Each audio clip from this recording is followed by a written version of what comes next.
that will shift the voting demographic. And of course, but we appreciate both the partnership with the IEC as well as your time, and welcome. Basically, the IEC is mandated by the legislation,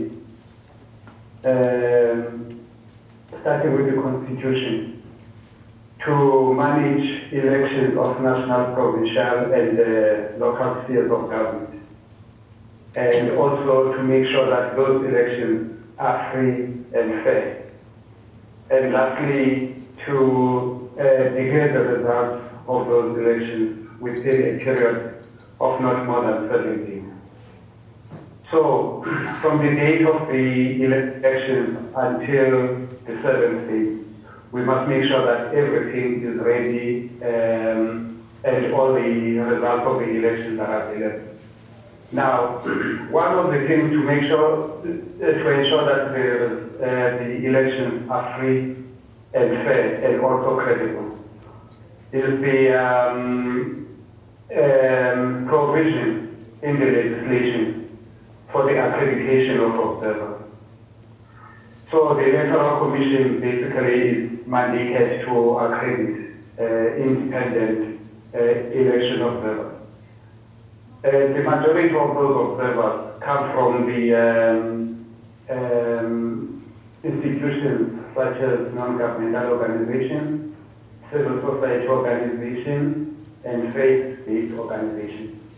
We say these institutions are independent because in everything that they do, they must do it without fear or favor. And when they do observe elections, they not only observe how the voters execute their choice on the ballot paper. They also observe if, as the election management body, and specifically our staff at the voting station, are doing things within the legal framework.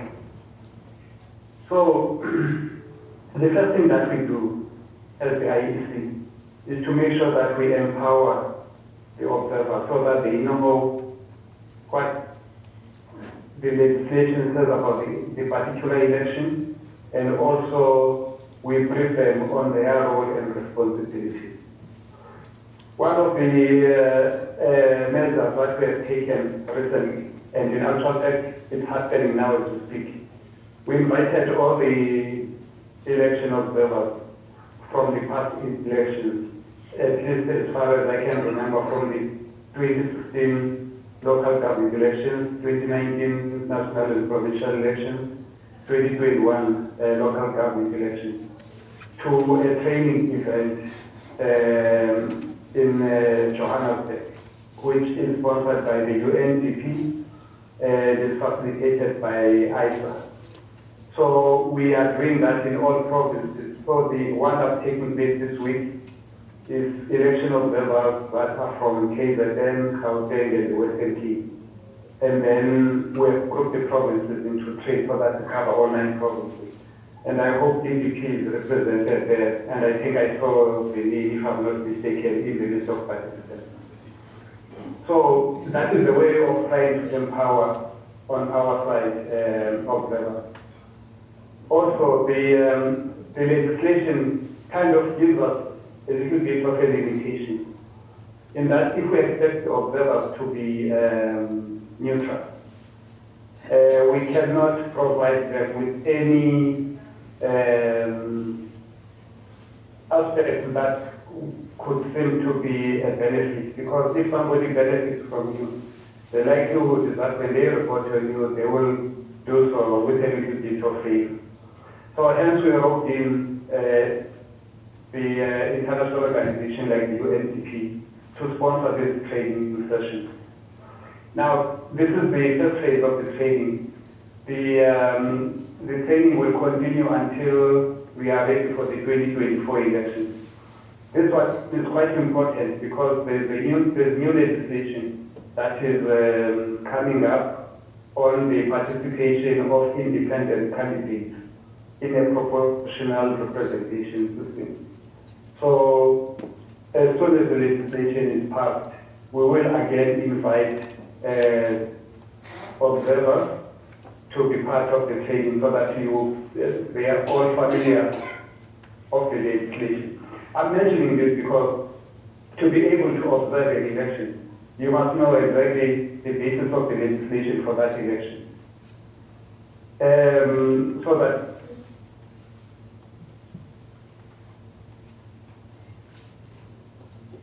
campaign, and when ballot papers are printed, when voting stations are set up, you know exactly who, where, and what processes are going to be followed.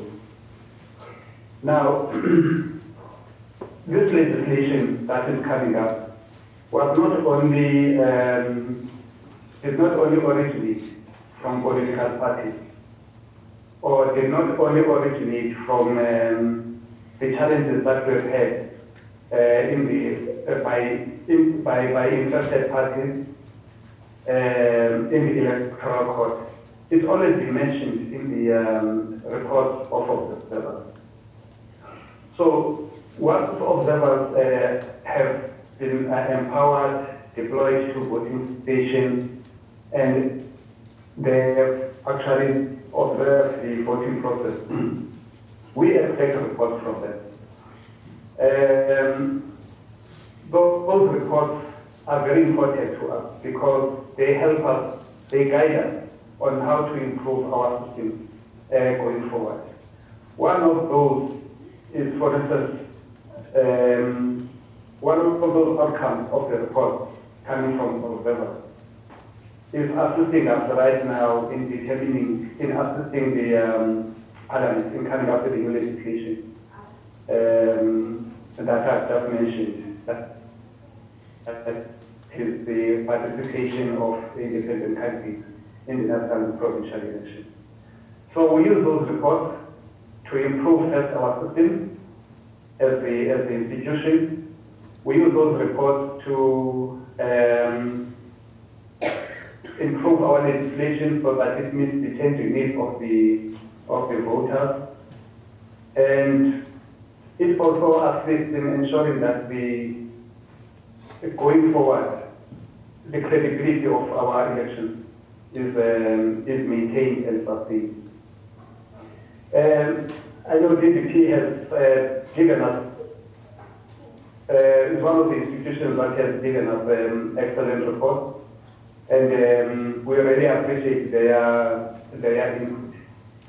So going forward from now on, we are going to be training observers on the new electoral system, on the amendments of the current electoral system, and also on how to produce credible reports.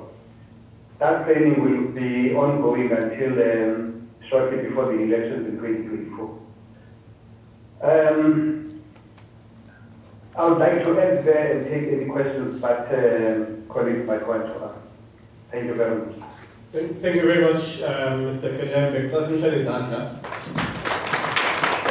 So we're going to take questions because we recognize we also have other commitments on now. We're going to take questions from the room. We're going to take questions from our remote site in Naz and Zoom. And perhaps you can be able to engage some of those. I have some questions coming from MNAS at the moment. So there are two parallel discussions that are happening, it seems, based on our discussions that we're having now and what I'm hearing emerging from the different sources. The one is in terms of the direct civic education work that needs to happen. What is it that needs to be done? What are the shifts that need to happen? People don't seem to get a sense that the electoral system specifically provides the type of accountability that needs to be there. And then the secondary part of the conversation that I'm hearing is based on the work that election observation missions do. What are the different capacities that are being provided to them specifically in that relation? So, Siamona Umama Singa, or Pam Sisanda, will give an opportunity to engage. So, based on that, what are some of the things that we need to be able to work on as election observation missions in creating a more sustainable mechanism for civic education that actually drives people towards participating in the way in which we would like. Ngizocela ukuthi kube umama Masinga okhulumayo kuqala whilst people consider what questions they might want to ask. Both Mama Masinga, who is the KZN Provincial Electoral Officer, and of course Ubaba Kelembe, who works quite a lot with observer missions, as he said. So let's try his hand as DDP in terms of reporting. And that work, colleagues, could not be possible without the volunteerism that we get from the different organizations that work with us in making sure that the observation itself happens to the quality and degree that we can be proud of. Mama Singer, we saw you raise your hand. You're welcome to communicate with us. Thank you. It's network related. When she has a more stable connection, it will allow her the opportunity to also give feedback. Oh, everything. Okay, cool. So thank you very much for that. So if there are any questions that have emerged or that you have come up with, specifically for Babu Kelembe as well as Mama Singer from an IC perspective, do you have any questions for Babu Kelembe as well as Mama Singer in terms of the purpose of the discussion today? We have from Mlazi. Mlazi also says majority of the community doesn't understand the reason to vote. The councillor doesn't engage with the community. There is no service delivery. Abandamnyama tend to undermine one another due to how much we earn. I think those are sort of class issues that she's pointing out rather. And we also don't understand the system and how it helps us. So there's a sense that what's the point of voting is the question that's being asked. What's the point? If we can be directed to like, what are the tangible differences that our vote can lead to? At the moment, there's a sense that the vote doesn't there's no quantifying the amount or level of accountability that comes as a result of the vote. Is there any accountability? What should we be building into the system in order to bolster the levels of accountability? But based on your reading of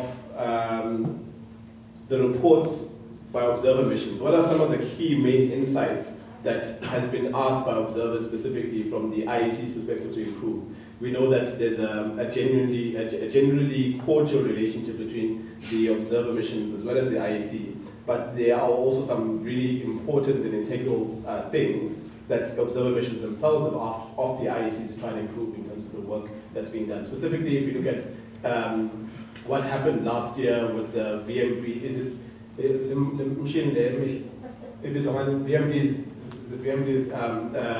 and also just in terms of there was a sense around capacity of some of the presiding or deputy presiding officers being somewhat lacking, or in some instances, as Paul Soti would point out, significantly lacking. Paul Soti was one of the group that was deployed Dalton hostel, one of the hostels in town. Yes, and essentially he felt he needed to take off his book now because otherwise he was shy because of the tension that was happening in that space. But yeah, Bob Kelembe, maybe if you could respond to those few questions. At the moment, I don't see any hands. Oh, there we go. And so we have two hands. Before you answer me, three hands. Okay, you can come to the mic, please. So, speaking to the mic, very pointed, concise questions. Again. My question is directed to the IC. What is your response to the naysayers who insist that the IC is corrupted by the incumbent government and the appointments are consistent with ANC's wishes?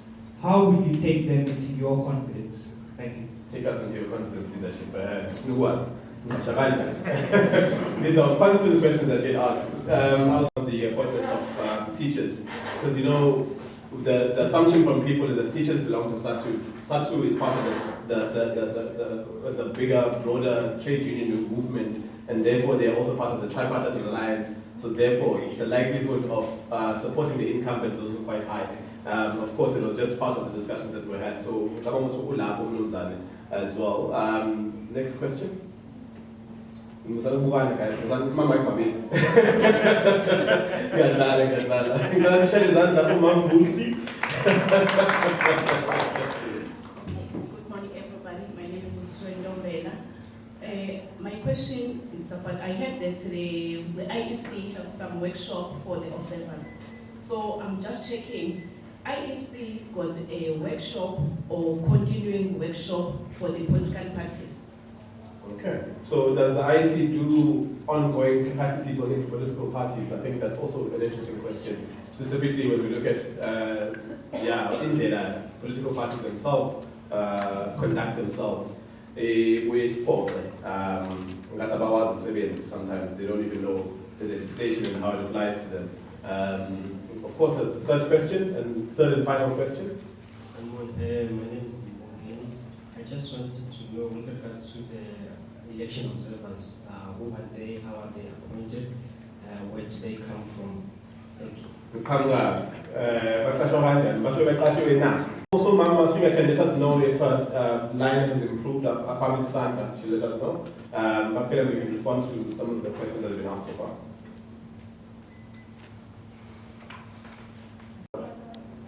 Observers are kind of volunteers, but we have to accredit them. There's a difference between accreditation and observation, and employment. So in the process of accreditation, we establish whether they are members of a political party or they've got an association with a political party. Secondly, when we accredit observers, we don't accredit individuals. We accredit organizations who then employ individuals to become the foot soldier, that is the observer, who will go from voting station to voting station. We don't provide any form of remuneration. We don't provide any benefit. Hence, on accreditation, we normally provide the organization with a letter confirming that they have been accredited, and they can use this letter to go and do fundraising. And in actual fact, they can refer to us. They can come to us as a reference in the application for funds from international organizations, from businesses around, etc., etc. Because people are much more these days recognizing the importance of having these organizations as observers. And that was my response to how the observers come into the picture, or accredited by the IBC. The second question about the issues that were raised by observers, especially in the last election. There were quite a few, and most of them they hit hard on us. Hence, we are making sure that come the next election, we want to make sure that things are proper and all the arrangements are like 100% fraud-free. One of the things that was raised, of course, was in relation to the voter management device, or what in short we call the VMD. The VMD is a new machine. We got it roughly about 4 months before the election, and within that space of 4 months, we had to train our colleagues. Over and above that, we had to make sure that all the apps that are in the machine work perfectly very well. Unfortunately, because of the timeline, the short time between the elections and the time when we received the machine, there were certain hiccups that we only picked up on election day. One was that some of the people that we employed as voting station staff were not very much versed on how the VMD works. And secondly, as a result, for instance, when we ran out of signal, they didn't know what to do. And the machine does provide for an alternative operation should it run out of, or should the network cell phone networks is down. So those are some of the issues that we experience. The second one is that the people were turned away from voting stations because upon registration, and due to the process of demarcation, which was done by the LCD, some people fell outside the ward that they originally, or sorry, let's say the voting district that they would originally vote from, the voting. So, due to the demarcation of the ward, some voting stations were moved. And unfortunately, which is natural, some voters did not pay attention to the fact that they are voting, they would no longer be voting at the voting station that they voted at the last election, and that they had to move to a new voting station. Now, you must remember in South Africa we've got national and provincial elections, which will follow the local government election, or which will be followed by the local government election. So, with the national and provincial election, you can vote in any voting district in your province, because you only get 2 ballot papers, which is a national and a provincial ballot paper. But for local government elections, there's a complication. If, for instance, you had voted in the national and provincial elections and stay in Mhlanga, you cannot do the same with the local government elections. So most people kind of did not understand the difference as to why they would have to be moved to another voting station, whereas in the previous elections they voted elsewhere. So in these elections we address, in the local government elections, the address is very important because it determines where you are going to vote, in the locality where you are going to vote, and especially in the voting district where you are going to vote. You cannot go and vote elsewhere if your address allocates you, your address where you stay allocates you in a particular voting district. The other issue that always is blamed on us is the issue of voter turnout. Political parties were blaming us for low voter turnout. And it is not entirely the responsibility of the IEC to make sure that voters go to a voting station. Political parties must persuade their voters to go to the voting station. Civic and democracy education empowers people to know their rights, and it also empowers people to know how to put a mark on the ballot paper. But it does not. But it is the role of the political parties to interest people to go and exercise that right to vote. The last part on the employment of electoral staff. We employ electoral staff based on particular criteria that are available even to political parties and to the public in general.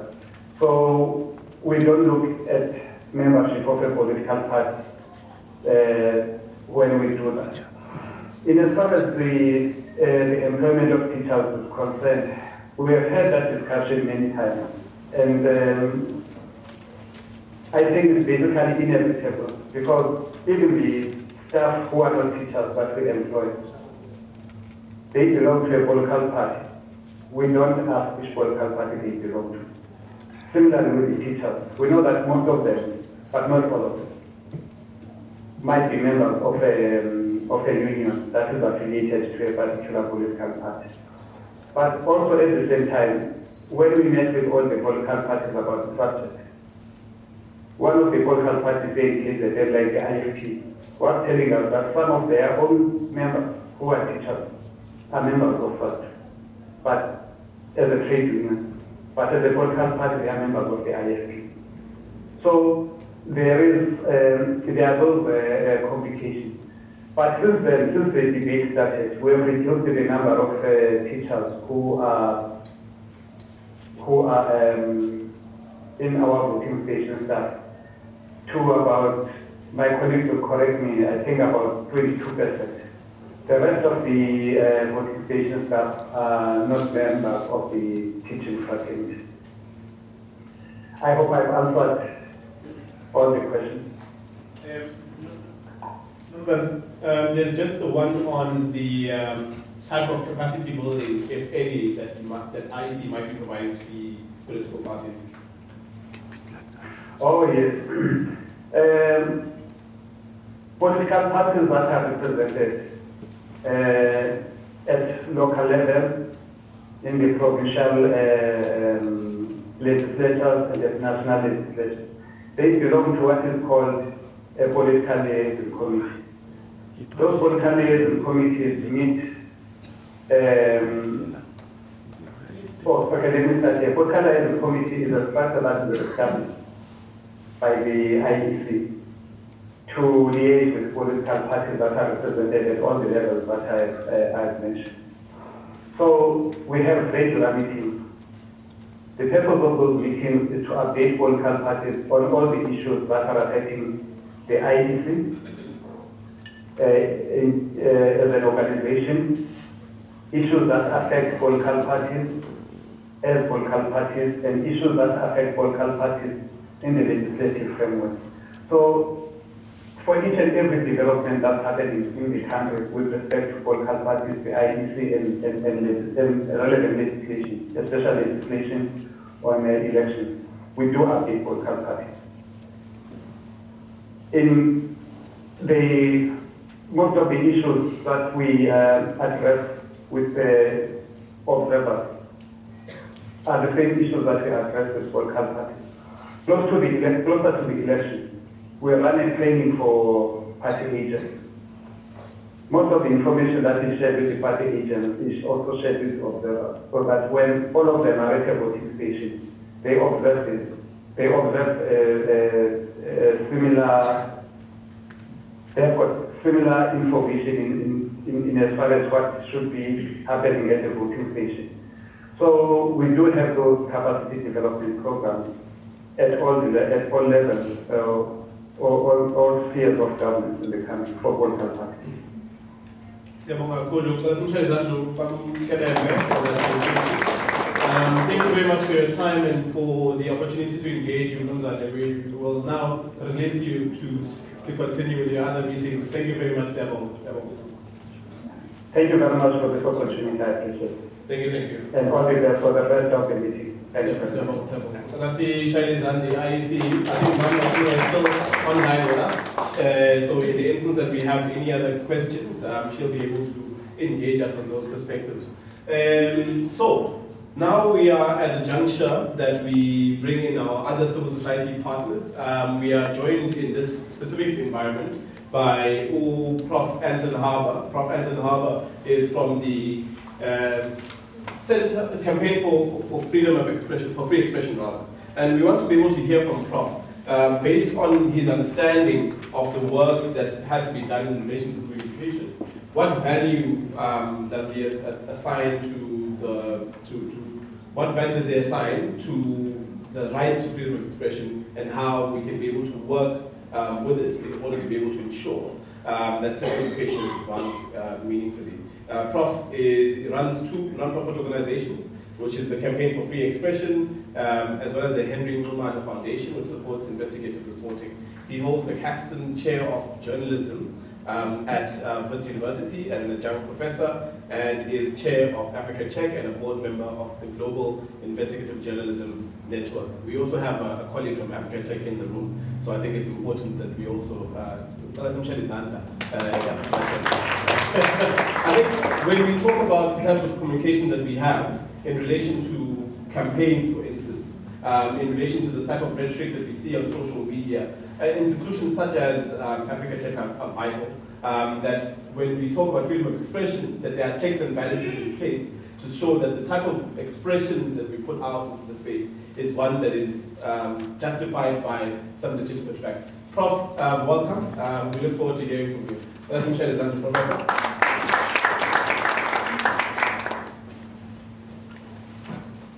Thank you. Thank you very much.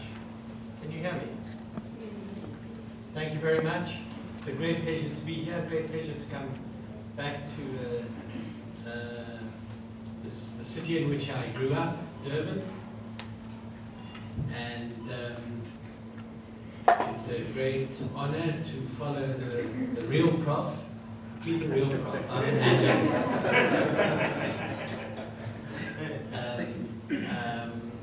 Who has laid, I think, a good foundation for us to discuss civic education and issues relevant to preparing for elections and engaging in election issues. I'm going to home in on one particular aspect of that, free expression, the right to speak out, and the right of access to information that I think is so important to what we're discussing today. You know, I've dedicated many years of my life, and continue to do so, to protecting and enabling free speech. So you could ask, why would I choose to do this rather than focus on, say, the right to health, to life, or to housing? So let me give you 4 reasons why I put freedom of expression at the core of what I do. Firstly, and most basically, the capacity to speak and to be heard, to reason, to use words and ideas, to argue and debate, is a major part of what makes us human. Those who deny you the right to speak out are denying you from expressing your full humanity. Secondly, if you can speak out, you can demand and protect all your other rights. If you are silenced, you cannot speak out when you don't have the right to health, life, housing, or anything else. In that sense, freedom of speech is a fundamental right because it's what enables you to fight for and protect all your other rights. Thirdly, if we are, as we're discussing today, to be active, engaged, involved citizens, we need the information to equip us to do so. We want citizens to go to the polls informed and engaged in the issues. We want them aware of the policies they are voting for and against, and the characters of the leadership they're choosing or rejecting. They can't do this without the information to do it. And that information and the right to that information is protected within the ambit of free expression. Free expression is fundamental in our democracy. Without it, we have no democracy, as our people will not be able to speak out and ensure they are heard by those in power. We've seen in recent years, I believe, the crucial role that free speech has played in calling to account politicians who abuse their power, who are corrupt, or who fail to deliver on their promises. Free speech is what empowers citizens like you and me to play our part in a democracy and to pursue all our rights. But you can say, we have free speech in this country. We speak out, we argue, we debate, we make a hell of a noise. I call ourselves a vuvuzela democracy. We criticize leadership, sometimes even rudely.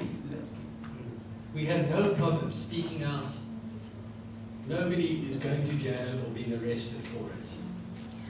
So what's the fuss? And it's true. We can celebrate the fact that we have free speech in this country. We have more of it than many countries, particularly in this region. And we should celebrate that every day. But we've got to protect it. And we have to ensure it has the right to use, to exercise this power. We know that this country has deep and huge and vast inequalities. And that means that even though we all have the right to health, housing, and life, we don't all have it equally. Some have it more than others. The same is true of the right to free expression. Some have loud voices and can speak out and be heard. Others less so.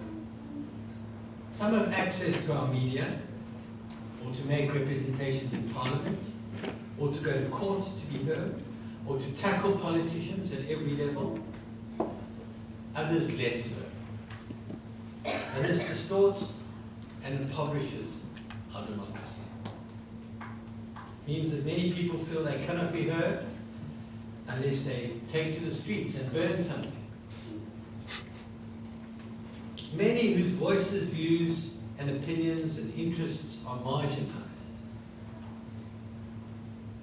Whether it's because of language, because of gender, because of race, because of age, or most of all, I think, because of class.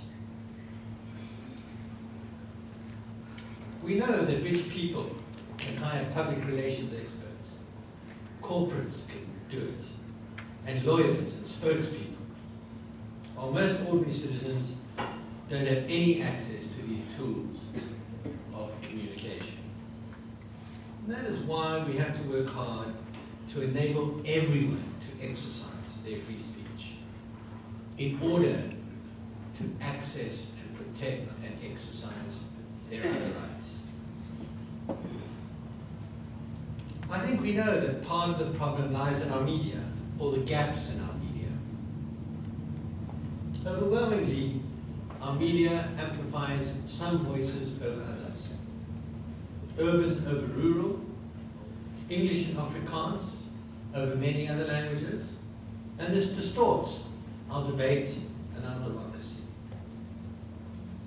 I think it's very important to say that if we are to fix our politics, we need to fix our media as part of that process.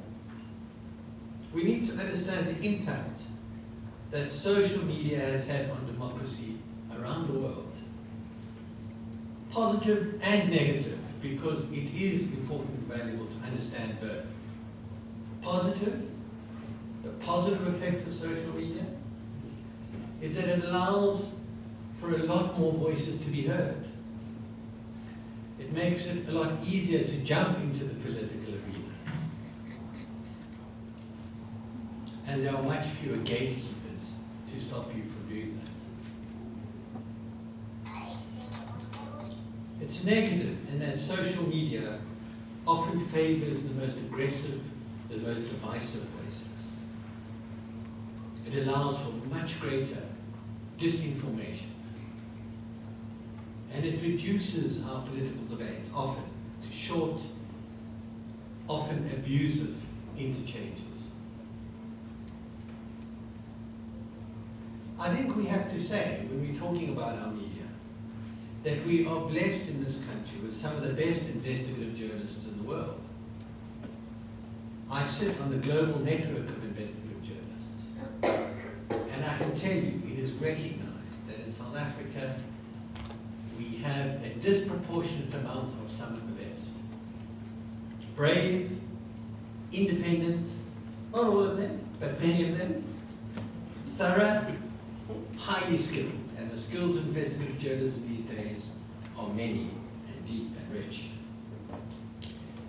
But our problem is these are just pockets of excellence in a sea of media. And the quality in our media diverges dramatically. And this work, the best work, often comes in small independent operations. Like Amabongani or Bekesisa. Whereas our mainstream media is struggling with diminishing audiences, diminishing revenues, diminishing newsrooms. This is a global problem where the business model that has sustained journalism and newsrooms around the world are in trouble. And as a result, we're seeing a deterioration and a diminishment of our newsrooms and our journalism and our journalists.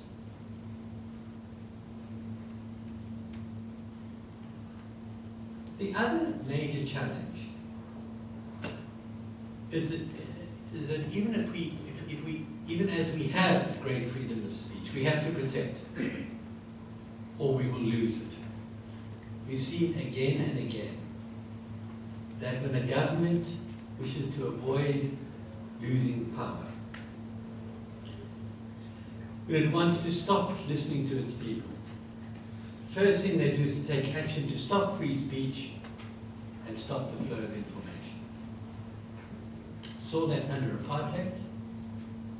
We see that in Zimbabwe. We see it now in Russia, just to cite a few pertinent examples. You know, last year, when the ANC did poorly, unexpectedly poorly in the local government elections, immediately some senior party officials blamed the media. In particular, they blamed the SABC. And I would say we should sit up and take notice. When governments who are threatened with losing an election start blaming the media, it's a red flag, a flag of warning, a warning signal of what is to come. So I think the signs are there that we need to be particularly vigilant to look after our free speech and protect it. We have to ask, when we are approaching an election when the ruling party could lose power, will it tolerate criticism from the media?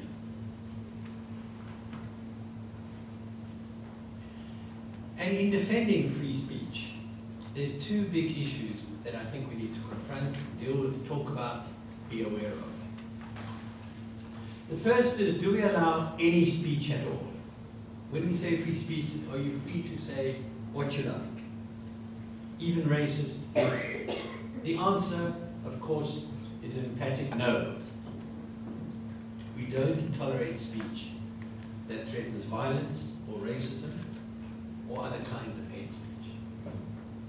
But we have to be very careful, because we mustn't use this limitation to stop criticism, debate, opinions, which we dislike or make us uncomfortable. We see a tendency in many places that when opinions are difficult and uncomfortable and unsettling, they are quickly labeled hate speech in order to try and restrict them. Too often authorities call something hate speech when it's just something they don't want to hear or that they find intolerable or difficult. But the essence is we have to live with opinions we don't like or agree with if we want a democracy. The essence of a democracy is the capacity to admit we made mistakes, to correct those mistakes, to point out mistakes, and to debate and discuss those issues freely. And it's important to say freely because there is a tendency for social media to be used in an onslaught against people who express unpopular opinions, even if it isn't from authorities or those in power. We see that, in a sense, a mob can turn on someone on social media and make their life extremely difficult because they're expressing opinions that are disliked or uncomfortable. We see that happen in an organized way, sometimes using automated bots. We've seen it in particular in attacks on journalists, and notably women journalists, where they are harassed and intimidated by a social media onslaught that can be rough, tough, and dangerous. And it's something we need to face up to and deal with. There's also, we all know, a growing problem of disinformation. Harmful or divisive information that is deliberately spread by those who want to make money from it, who want to cause confusion or division, who want to undermine our democracy.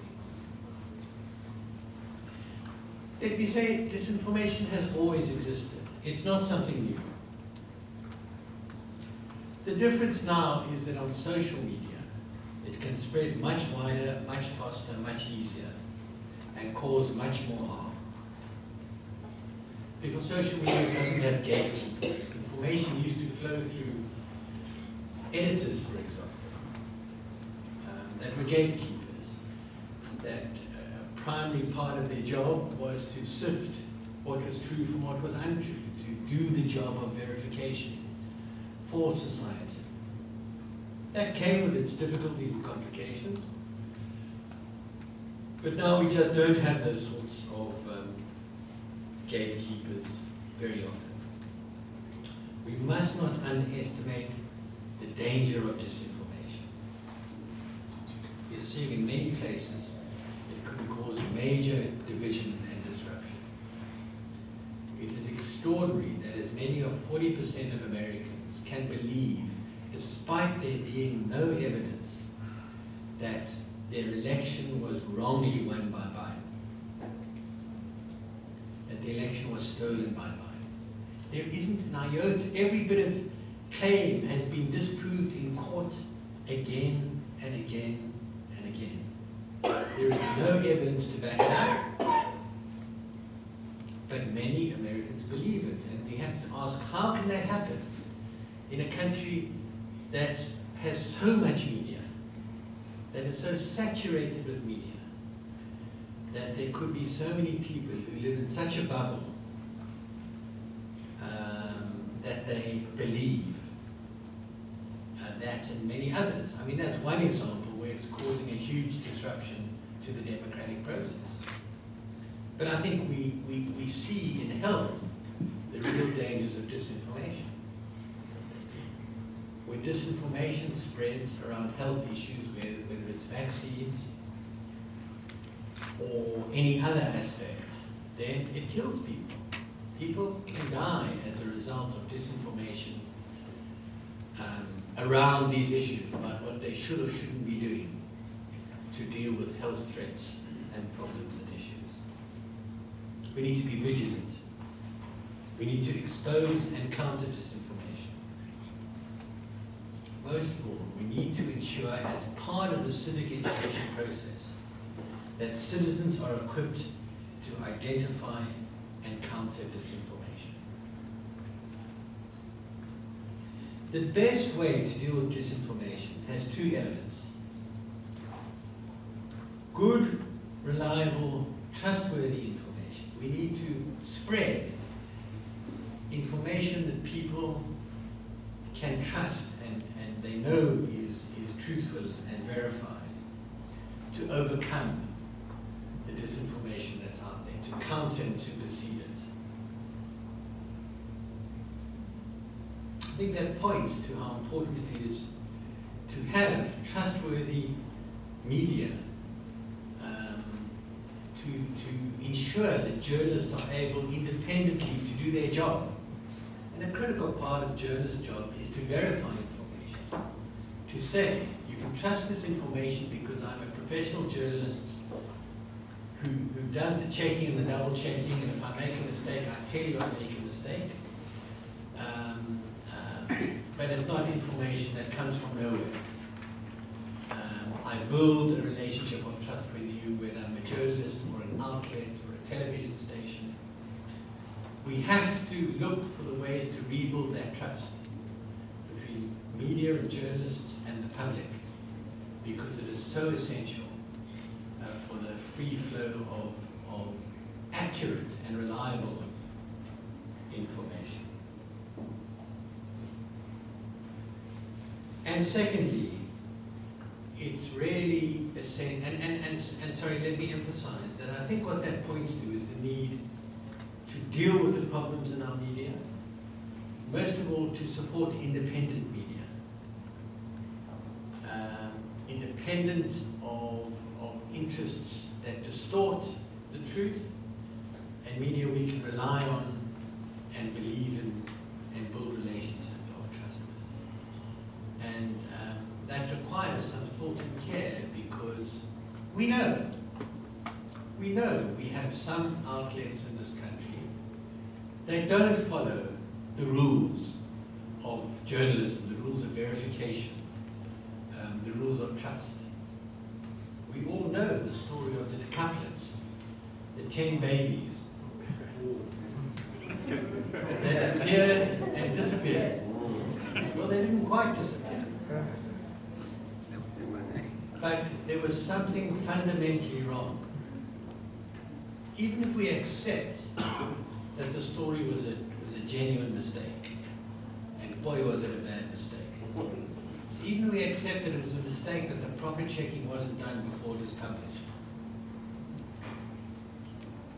then what we expect is a quick acceptance that the babies, there's no evidence that these babies ever existed, that we have to admit the mistakes and we have to fix the problem. But here we are, more than a year later, and publications are still claiming those babies were trafficked. And the problem is one of human trafficking. And there is just not an iota of evidence to support those notions. So we have problems, we have difficulties. I know as a journalist we have to work very hard to rebuild that trust, to rebuild our profession, to rebuild the notion that I would argue that in this atmosphere, the truth is that journalists are more important than ever, because journalists are the people who should have the professional training and skills and ethics to tell you, you can believe this story, but you shouldn't believe that one. But it can't just be a case for journalists to do it. We have to make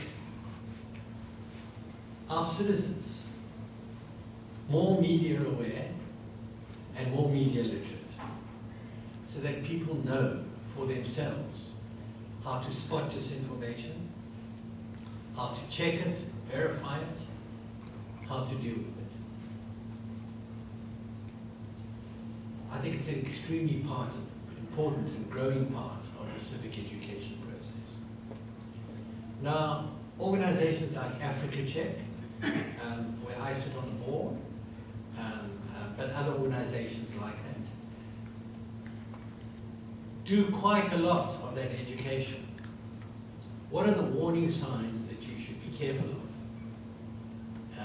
that suggest to you? What are the questions you should ask when you see information?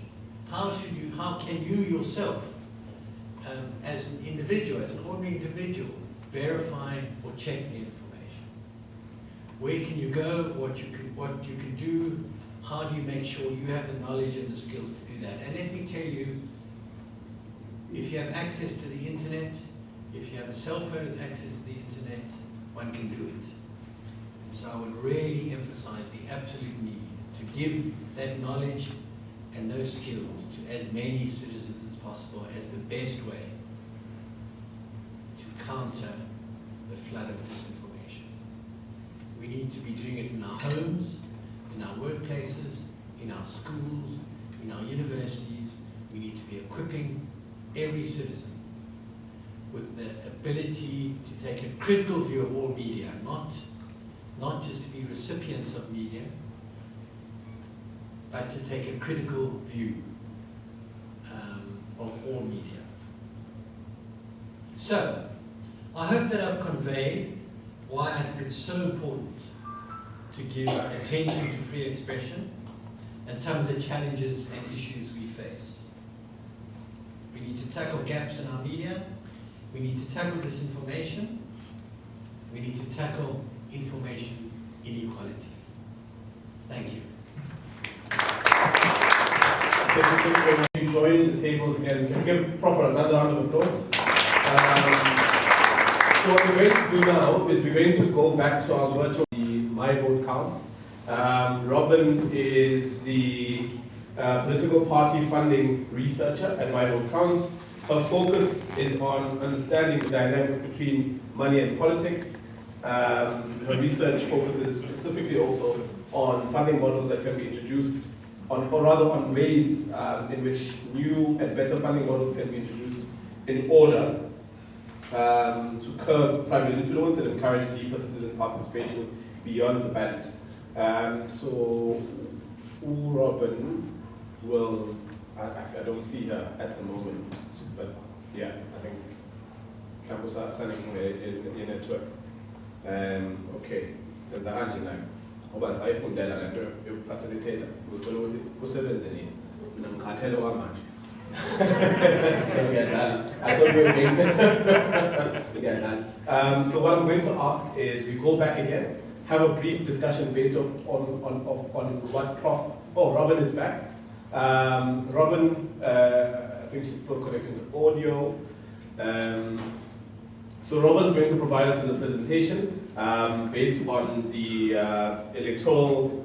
the Party Funding Act specifically, and we want to try and engage with her. As we engage with deeper civic education processes, what are the tools that we have available and accessible for us in order to start to try and advocate for the rights of all citizens, but also advocate for greater degrees of transparency from political parties, from government, from the state, in terms of some of the decision-making processes that go into that space. So Robin from the My Vote Council will give us her presentation, and then after Robin has engaged, we'll go to Umlazi, as well as then Ilindelani, to try and hear feedback and maybe some questions that they may have for any of our stakeholders today. And then we'll come back into the room to also hear if there are any questions or comments based on what Robin and Prof have presented. Robin? Hi, good morning. It's still morning. Lovely to be with you all, albeit virtually, and hopefully you can all hear me well. I think it was excellent to follow on after Prof and his discussion about freedom of expression, because what I'm going to chat to you today about is really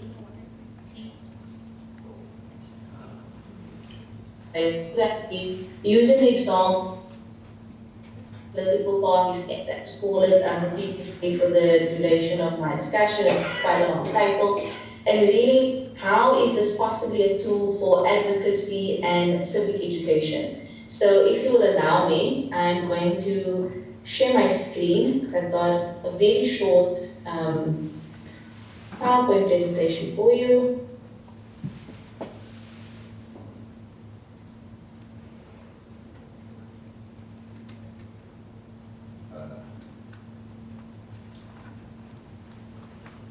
Okay, so let's just get into it. Okay, so what I just want to start out with is that, so what this discussion is going to be, I'll provide you with some general information about what the PPFA actually is. Then I will just move on to, okay, so what does this mean in terms of information? Why is access to information actually important for us? And then move it over into what can we do with the information that we have so far received from the PPFA and its disclosures. And I would hope that the discussion would perhaps touch on how can this be used as a tool for advocacy, but also for further civic education. So just in very broad brushstrokes, I'm going to start with that very first point there, which said the PPFA was a culmination of efforts by many civil society organizations and activists. I think this is a very, very important place to start and in which to situate this discussion around the PPFA. And this was not just action by My Vote Counts. This was not just the action by one person. This really spoke to many people, really grappling with this idea that we are in a post-apartheid state, post-1994, and where is the accountability and transparency from our government? Where is the accountability and transparency from our elected representatives and our chosen political parties? So for me, I really chart the official beginning of kind of the road to the PPFA and this access to information in the early 2000s, 2003, 2004, with IDASA, who at the time made a court application to the Western Cape High Court when they challenged the constitutionality of another piece of legislation, which was called the Promotion of Access to Information Act, or PIA, which is how I'll be referring to it in this discussion. Now, I will chat a bit later on about the background to this, but suffice to say they were unsuccessful in this. But it really showed for the first time, I think, civil society really banded here and going a litigated route to show that they were fed up with the corruption. And I think this is also an important point to note that corruption was not just born out of, for example, the Zuma administration or state capture, but this has been a more long-standing issue. And I think that's a really pivotal moment in this discussion around party funding and access to information. And I think this very clearly leads me to my next point, which is that there was a very specific political context that was really the impetus or the catalyst for getting the PPFA eventually implemented. Almost 20 years, really, if we take IDASA start there in the early 2000s about having this act in place. So the PPFA was formally active last year on the 1st of April. So we have just concluded the very first year of the PPFA, and I will chat a little bit later on about what some of that disclosures have looked like. But just to give you just a brief background, so NBC started in 2012, really just as a campaign, not yet at the time as a formalized NGO, but as a campaign around trying to understand party funding and private funding information of our political parties, and kind of in picking up from where IDASA left off over a decade ago at that time. MPC also approached the Western Cape High Court again to challenge the constitutionality of hire. So that's just a very broad overview. Don't worry, I will go into more detail about some of the information that I've brought out here, but I just wanted to sketch this very broad background as to where the PPFA sits. So before we get into that deeper discussion, I just want to highlight some of the key provisions of the PPFA. Now, I think what's important to note here is that the PPFA was not conceived as legislation that was going to combat state capture, for example. Even though that was one of the main reasons why it eventually got enacted, it is by no means conceived as a legislation that's going to put an end to state capture. Rather, what the PPFA tries to do is to try and curb the potential for any individual to exert undue influence over a politician, over a political party, at the cost of the public, at the cost of the voter. So it's trying to right that wrong where we've kind of been seeing this trajectory of increased self-enrichment by our politicians, by our political parties, and instead tries to vest power with the public, where you can actually hold your political parties, your elected representatives to account. It forces transparency in where they get their money from. So the PPFA, when it was enacted last year, was actually the first party funding legislation of its kind in the country, so really quite an historic piece of legislation. What we did have previously was an act that was called the Public Funding of Represented Political Parties Act of 1997, and really that was just a piece of legislation that regulated the disbursement of some public funds to represented political parties. And represented meaning that you have seats either in the national or provincial legislatures, the national or provincial parliaments. But there really was no framework, no guiding principle really around how political parties should in fact source their funding, and no mechanism for allowing the transparency of that. Also, what's important is under the PPFA, we have the establishment of the Multi-Party Democracy Fund. So this is a fund that anybody, you and I as ordinary people, even more wealthy individuals, if you just want to donate, I think really the spirit of democracy, not to a particular political party, you can make that donation to the Multi-Party Democracy Fund, and then that gets dispersed again to represented political parties. So what we see with the PPFA is that now you get to see the disclosure information. So the disclosing of funding information to our political parties. This happens on a quarterly basis, and this is for donations that are 100,000 rand and above. So that is the declarable threshold, 100,000 rand. As a donor, as a single donor, you can donate only 50 million rand in a year to a political party. So once you reach that limit, no more for you to that particular political party. What's important about the 100,000 rand threshold is that it is a cumulative amount. So what this means is that, let's say I donate 50,000 rand this quarter, it's below the threshold, so you don't disclose. But next quarter, I donate 60,000 rand. You've got to add those two together, so that means I've donated 110,000 rand to a party that now becomes disclosable or declarable. Even if you are receiving donations that are below the 100,000 rand threshold, you still have to keep a record of all of these donations.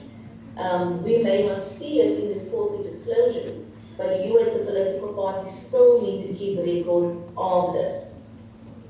Also, what's important here to understand is that the general oversight compliance body for the PPFA is the IEC. So they will administer and manage any funds that come through the multi-party democracy fund, for example.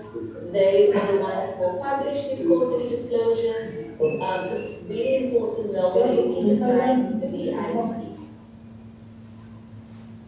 Last point that I just want to mention, and this is quite important because this has come up in discussion previously about how do you preserve the sovereignty of your country, of your political parties, if you are accepting foreign funds. So technically under the PPFA, you are not allowed to accept foreign money, say from foreign governments, agencies, persons, entities, right? However, there is a bit of an exception here, is that you can in fact accept this money if it is for skills, policy development, training, right? Obviously that has to go to the party. These money should not be paid to individuals within the party. And this is obviously to, again, ensure that this is going for the party and not to line the pocket of a particular individual. What does this in effect mean for our political parties? As I said, it means you actually have to keep track of your donations, or once you reach the threshold amount, you must make that known to the IEC, and the donor also has to make that known to the IEC. So I, as the donor, have 30 days from the time that I make the donation to the political party to declare that to the IEC as well. As I said, the party must also keep a separate bank account for these donations. And I think this last point here is also especially important, is that we don't just have the opportunity in those 4 quarters to see funding information. There's also another layer of information that we will also get, and that is through the audited financial statements that political parties must also produce. So within 3 months of the end of the financial year, political parties must in fact actually appoint an auditor and prepare a financial statement which details all the donations, levies and membership fees that they have received, and this again must be submitted to the IEC. So there is another layer, another opportunity to get a broader picture of the private funds that are received, particularly those that are below that threshold amount of 100,000 rand. And then at the bottom, you will have noted there that I also just want to make clear that the PPFA deals with both cash, so monetary donations, but also donations in kind. So for example, let's say I donate the election posters to a particular political party. You as the party need to give what the approximate monetary value of that was, and you need to declare it. Of course, if that's over 100,000 rand, and again, even if it's not, you still have to make that for that. Okay, so that's just broadly what the PPFA is, what it does, and what we get out of it. But why is it important? Why is it worth this kind of discussion? And I think really what's important is that what it does is it gives us information. information which we can use in our advocacy. So as I mentioned earlier, this has been a very long process, very long time coming, almost 2 decades in the making to get this kind of legislation. And really what was a push around that was, there was a push from not just civil society organizations like IDASA, but just activists, the public, trying to understand what is happening currently in our political space. Why are certain political decisions being taken or being made, and I'm not privy to why that is the case. You had, for example, in the early years, for example, of democracy, we had the saga which continues of the arms deal. Questions being raised about, well, why is this kind of money being thrown around? What does it actually mean for me as an ordinary citizen? So really, and I think the action by IDASA really categorizes this quite well, is that advocacy must be predicated on information. Information that is, number one, readily at your disposal, but also information that is not. How are we, in other words, to undertake change if we don't know what's currently happening, we don't know what the deficiencies are and the spaces for change, and allowing groups access to information? All this allows us to do that. So I just put out there, I think, point number 3, which shows that kind of move. We have information, which hopefully leads to agitation. In other words, asking more questions, pushing for some kind of change, which is what we have in the end. So information, agitation, and change. And the PPFA has really been a tool for that, and a very hard, fought for a hard one tool, in fact, for access to information. But the PPFA was not the starting point for wanting to get this kind of information, and also for forcing accountability of politicians and political parties to the public. The starting point was the law that regulated the access to information. And that's what IDASA started with in the early 2000s. So just by way of background, in our Constitution, Section 32 of our Constitution says that everyone has the right to access information. That information actually held by the state institutions that are necessary for making informed decisions. And the legislation that gave effect to this section in the Constitution was PIA, the Promotion of Access to Information Act.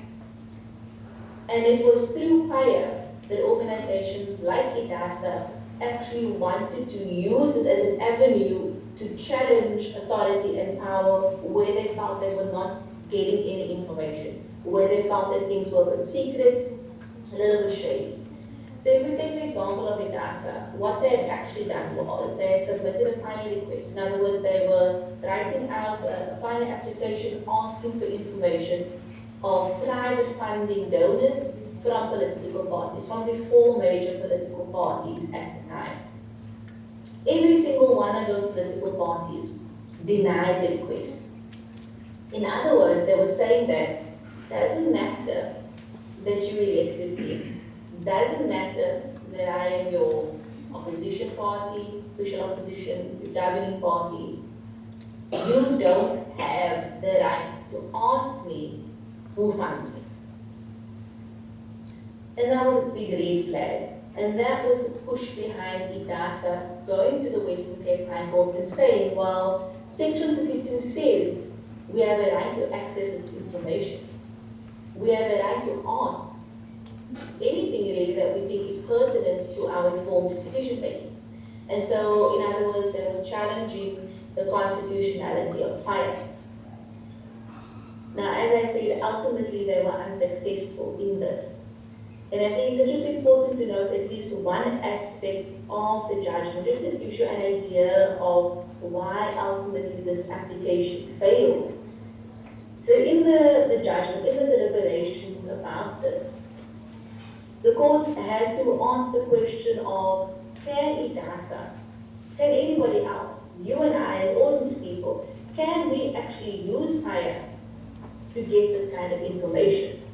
Do we have a are we rightfully allowed to do that?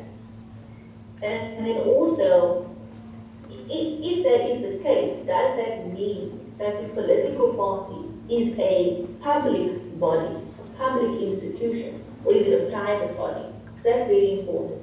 If it is a public body, that means that yes, you do have the right to ask this because they're performing a public duty, a public function. If they were private, that's not necessarily the case. And in its judgment, what the court actually said was that political parties, while they sometimes perform public functions, so they are sometimes involved in public office if they are elected, when they are sourcing those private funds, they're actually not operating in the public space. They're not operating in the public good, in the public interest. Those are private matters. And as such, invoking fire to get that information, you cannot do. And that is why ultimately this failed. Fast forward a few years later to 2016, MBC takes up this mantle really from IDASA and also wants to challenge the constitutionality of fire. But instead of just using Section 32, which talks to access to information, we also invoke Section 7 of the Constitution, which mandates the state to respect, protect, and promote, also to fulfill the rights that are in the Bill of Rights, particularly the right to vote under Section 19.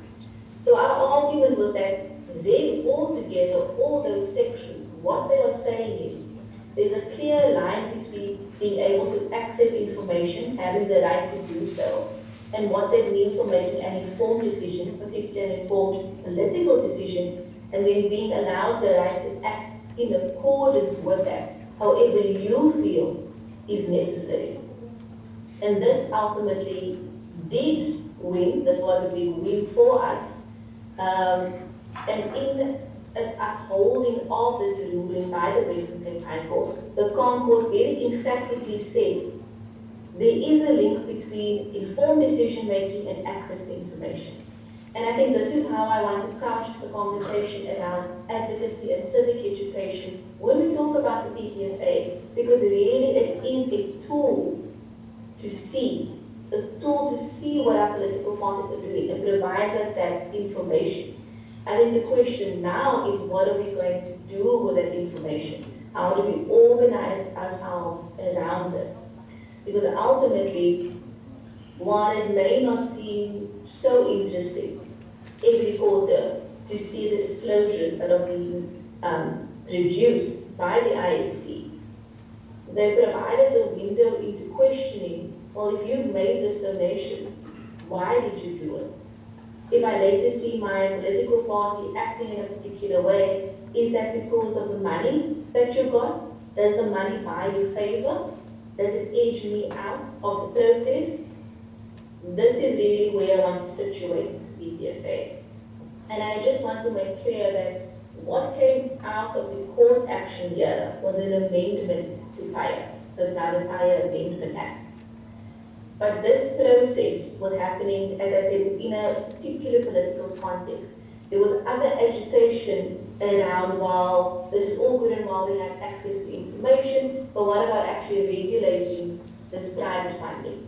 So at the time that this court case was going on, actually while judgment was being given, a sort of parallel process was taking place in Parliament when an ad hoc committee was established to look into party funding. And what came out of that was actually the draft party funding bill, which would ultimately lead to the Political Party Funding Act. So we have these two key acts. You have the Political Party Funding Act, which actually does the business of regulating private funding donation, forces this transparency and accountability, and you have FIRE Amendment Act, which talks to the importance of access to information and allowing you the avenue to do so. Okay, so this really brings me to the last portion of the discussion, is that what actually have we seen with the PPFA? What information have we received from it? Now, this may look like a rather convoluted picture, but what this is MVC's very condensed infographic on private funding donations that we've seen under the PPFA. So, I mean, we may not have the time to go through it in depth here today. I'm just going to chat about the top 3 donations in a little bit, but this is also available on our website. So what we are trying to do is to look back at the first year of the PPFA and just try and see what are some of the major things that we can discern from it, and hopefully how that can order the kind of advocacy discussion that we'll have in future. Okay. So just to zoom in a little bit for you, I'm just going to chat about the 3 top political parties. And by top political party, I mean the 3 top performing political parties in terms of private donation. In other words, who received the most. So I think it's no surprise here. The number 1 political party in terms of private funding donation is the ANC, who received just over 66 million rand, followed by the DA, who received just over 47 million rand, and then we have Action SA, who received just over 25 million rand. Interestingly, obviously, during the time of these disclosures, Action SA was an unrepresented political party. So all of this that you are seeing here, these just highlight some of the significant private donations you see. Now, I do just want to couch my sentiments around these disclosures and say that this is still a relatively small data set. This is the first year of the PPFA, so we are wary of making any large claims about this. However, what we have seen, I think, is interesting, and I think can open up further conversation here. And I'm just going to chat about the one key feature that we did see, is that across all the political parties that declared donations, and I think there was about 11 political parties across the 4 quarters, each and every one of them, between 50 and 70% of their overall donations came from only 2 or 3 donors. And that seems to indicate that our initial assumption that our political parties captured by private individuals, at least in the amount of money that they're given, seems to be borne out by this fact. Of course, we cannot yet say the extent to which this money has influenced political decision making. We are still trying to decipher the actual depths of that. But I will just break down some of the figures that you see here in front of you. So I'll start with the ANC. They received 3 donations from 3 separate entities in the upper limit of 15 million rand. So those 3 donations cumulatively are 45 million rand, which is almost 70% of the ANC's total funding of 66 million rand. So without them, obviously, they would actually have received less than the DA, or sorry, less than Action SA, for example. If we were to actually just look at who those 3 donors were, I will start at the bottom with Chancellor House. So what is interesting about the PPFA is that it doesn't cover investments, doesn't cover investment vehicles, doesn't cover holding companies. In other words, it doesn't actually look into if a holding company like Chancellor House Trust makes a donation. The PPFA offers no guidance on, okay, now you actually have to investigate the source of these funds. And this is very important because it means that we cannot track the flows of money. We don't know if it's gone through shell companies, we don't know where it's coming from, we don't even know if the individuals and companies given them are maybe above board or where their interests lie. The money gets funneled through Chancellor House, and then Chancellor House makes the donation, and that is seen as above board in the PPFA. Chancellor House is the investment arm of the ANC. So that's an interesting way. If we look at the Bantu Trust, also 15 million rand. What's interesting about the Bantu Trust is that one of the significant shareholders is the Shell Exploration Company. Shell has a very contentious relationship here because of its proposed exploration along the west coast, even of its fracking in the Karoo. We actually had the aftermath of this donation being made public. We had the Minister for Mineral Resources, William Mantashe, coming out and saying actually that 50 million rand was a dividend of an early investment made in the back East Coast by Putin. His $90 million yacht was recently impounded, I think it was in April, as part of ongoing investigations into money laundering, fraud, corruption, and the like. Again, questions around, well, what does that mean when your company is making these large donations? And again, I just want to bring it back to the fact that these three donations make up nearly 70% of the ANC's overall donations. Again, also important that I just want to note here is that the ANC and other political parties have been quite vocal around what they feel is the stymphing of their funds because of the PPFA. In other words, being unable to get funding. Every year we can see the ANC is by far the largest in terms of private donations.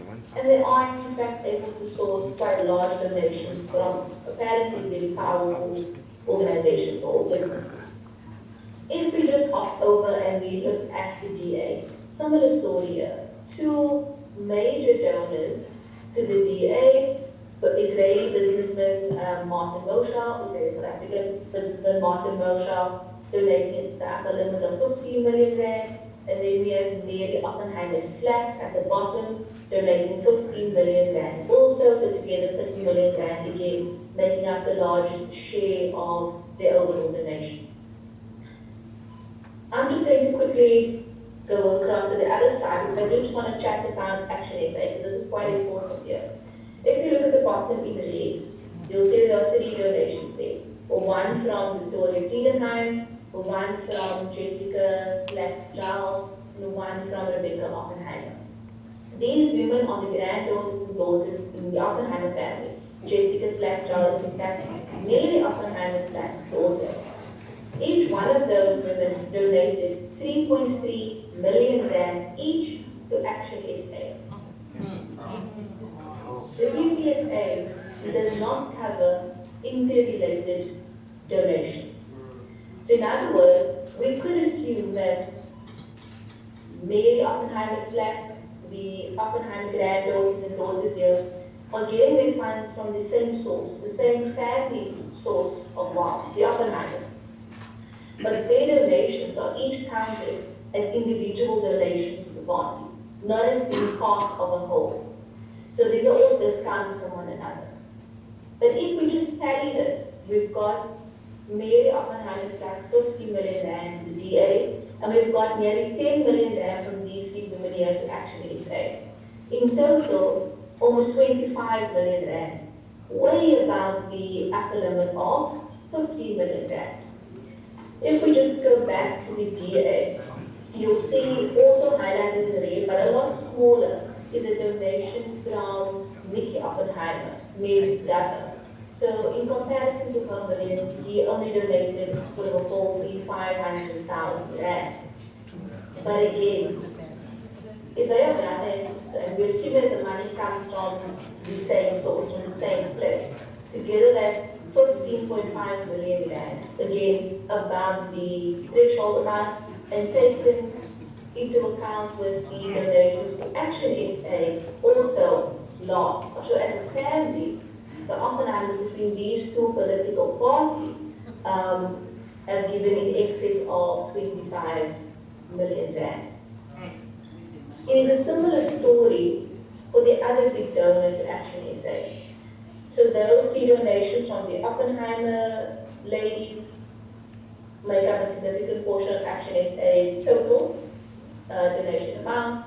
And then they also received a 7.5 million rand donation from the same businessman who donated to the DA, Martin Moshal. So he gave 7.5 million rand. This is the story, not necessarily the Oppenheimers and Martin Moshal, but this is the story with all the other political parties who declared private donations in the last year 2 or 3 individuals make up the lion's share of what they have received. And this really wraps up for me, brings me to this point where I think we can discuss further on what is actually the space for advocacy, what do we still need to do. So in sort of that brief review of the PPFA and the disclosures we've seen, they've highlighted some key concerns that kind of put a stop to our access to information because we just don't see it. We see ways of circumventing what the PPFA is trying to do. And again, I will reiterate here what I said earlier, the PPFA is not all-encompassing, but it does have an important part to play if we are wanting to separate private influence from affecting how our political parties behave. So some of the key deficiencies that we can see in the Act, sort of highlighted by that previous discussion, is that, for example, interrelated funds, not that the Oppenheimer donations are obviously a very good example of that. Investment vehicles, not included. Sources of funds obscure, we don't really know where this comes from. Point number 3, I think, is also especially important given that the elected policy conference is currently on, but also in a not so long time away, we will also have the elected conference, is that inter-party financing is not covered. So in other words, if you have elections within your party for president, whatever other kind of positions, you can source money, lots of money, millions of rands, to fund your campaign for that position. That's not covered. Now, when you have a system such as we do, where you voted for the party, and your party has a list system, and whoever's number 1 there, if your party gets enough votes, is going to become president. And in our case, we've had only one political party who's held that position.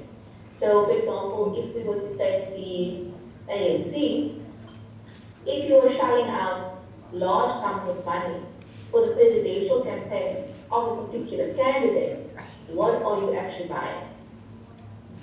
You are securing, perhaps if that is what you want to do, securing your candidate for president of that party, but also securing your access to the person who will eventually become president of the country. So the PPFA does not track those kind of donations at all. I've spoken about this previously, but the thresholds are also easily circumventable. Again, the Oppenheimer donations are very clearly evidence of that. But also the fact that the thresholds are a bit high. We've seen with the Zondo Commission interstate capture that even smaller amounts can be used to kind of grease the wheels, can be used to bribe, corrupt, and we would ideally, at least as in this team, like to see a lowering of those threshold amounts, that even more private funding donations can be disclosed, be made declarable. And I think this is also very important given the fact that in December of last year, December, January, the National Working Committee of the ANC made a recommendation that the PPFA should perhaps be amended to not reduce the thresholds, but increase them. So, for example, instead of having 100,000 rand as the declarable threshold amount, it will now be maybe upwards of 250, 500,000 rand. The upper limit of 50 million rand will now be increased to maybe 50 or 100 million rand. If that were the case, that means that like 60% of the donations that we saw in the previous year, you will not see in those quarterly disclosures. Again, question around secrecy, transparency, and accountability. Why would that be necessary? And I think this is really where I would like to bring the presentation to a close, is on the note of, so we've seen sort of this brief journey of why we have the PPFA, what the PPFA does for allowing us access to information, a constitutionally mandated right of access to information, the right to make an informed decision. We see where it's not working. How can this possibly be an opportunity to move to change? And I think it's helpful to think beyond just the ballot box. while it's important to go out and vote, how else can we internalize and use this information beyond that? Thank you. I will end it there. Thank you very much for your time and attention. I'll just stop sharing the screen. Thank you very much, Robin. Can we give Robin round of applause? I think in order to be able to give the delegates as well as the individuals or delegates rather at the remote site an opportunity to digest but also talk through some of your points, I'm going to ask that we convene at our tables, but also convene in groups at the different sites that we're at, to just talk through what are some of the salient points that are coming out or emerging, and then we'll be able to direct questions to both Prof. Harbour as well as Robin in regards to this. So Robin, you're welcome to mute and sort of switch off the camera for now, but we'll get back to you in about 10 minutes, which is the amount of time allocating for the discussion. What are the salient points that you are hearing from both Prof. Harbour as well as Robin's presentation? What are some of the things that intrigue you specifically about the right to freedom of expression weighed up against the tools for democracy that we see, specifically in relation to the Party Funding Act and what it means for the ways in which we have access to greater access to certain types of information. What does it mean that when we do have access to who funds these organizations, these political parties that are essentially meant to be accountable to us? Does the shift in accountability trouble you, or the potential shift in accountability trouble you, given the Bell Pottingers of the world, and I refer to Bell Pottinger in particular in relation to the freedom of expression, because we know the type of campaign that they introduced into our body politic, where white monopoly capital was an invented terminology, which has become part of the way in which we discourse, and perhaps has made us more divided than we would like to be, in terms of the ways in which we engage around political discussions. And then further, what does that mean in terms of the ways in which we ourselves navigate? But no,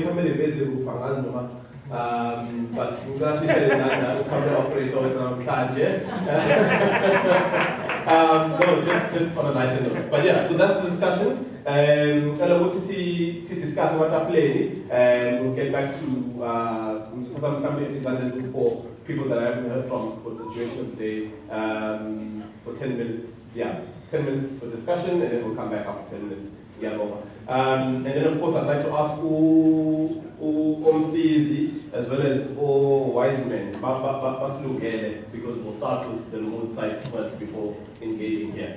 So, what are some of the salient points? What are the things that... Thank you very much, colleagues. So, as we bring today's session to a close, I'd like to hear first from our colleagues, either Emla, Noma Ailin, Dilani, if they can put their cameras on and let us when they're ready. Wise men, CZ, Dogos, Rosamandu, Melu, 6. Any one of you?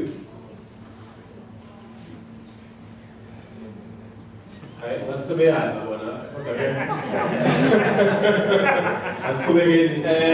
can I get 2-3 hands from different tables this time around that might want to reflect back? Yes, Baba. Anyone else? Who no one from Kalisway also say. Okay, so that we can hear your perspectives first, and then we'll try and reach out to all wise men to check as well.